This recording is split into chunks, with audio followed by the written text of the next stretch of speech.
ఎన్నికల సమయంలో ఉద్యమకారులకు ఇచ్చిన హామీలు నెరవేర్చాలని కోరుతూ హనుమకొండ జిల్లా కమలాపూర్ మండల కేంద్రంలోని స్థానిక తహసీల్దార్ కార్యాలయం ఎదుట శాంతియుత నిరసన దీక్షలు చేపట్టారు తెలంగాణ ఉద్యమకారులు.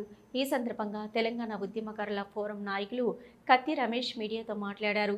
ఈ కార్యక్రమంలో ఉద్యమకారులు తుమ్మ శోభన్ బాబు, కొమరయ్య తదితరులు పాల్గొన్నారు. ఈరోజు కాంగ్రెస్ ప్రభుత్వం ఏదైతే ఉద్యమకారులకు 250 గజాల స్థలం, 25,000 పెన్షన్, గుర్తింపు కార్డులు ఇస్తా అని చెప్పేసి అధికారంలోకి వచ్చిందో, అధికారంలోకి వచ్చి దాదాపుగా సంవత్సరం కాలం దాటుతున్నా కూడా ఉద్యమకారుల ఊసు లేకుండా ఇవాళ పరిపాలన సాగిస్తున్నటువంటి తరుణంలో ఉద్యమకారుల రాష్ట్ర కమిటీ పిలుపు మేరకు ఇవాళ శాంతియుత దీక్షా కార్యక్రమాలు చేపట్టడం జరుగుతుంది. ఏదైతే కాంగ్రెస్ గవర్నమెంట్ ఇవాళ ఉద్యమకారులకు ఇచ్చిన హామీలు వెంటనే అమలు చేయాలని చెప్పేసి శాంతియుత దీక్షలు చేస్తూ ఉన్నాము. ఒకవేళ స్పందించి కనుక ఆ యొక్క హామీలను అమలు చేయని ఎడల రాబోయే రోజులలో ఖచ్చితంగా ఈ ఉద్యమాన్ని ఉధృతం చేస్తాము.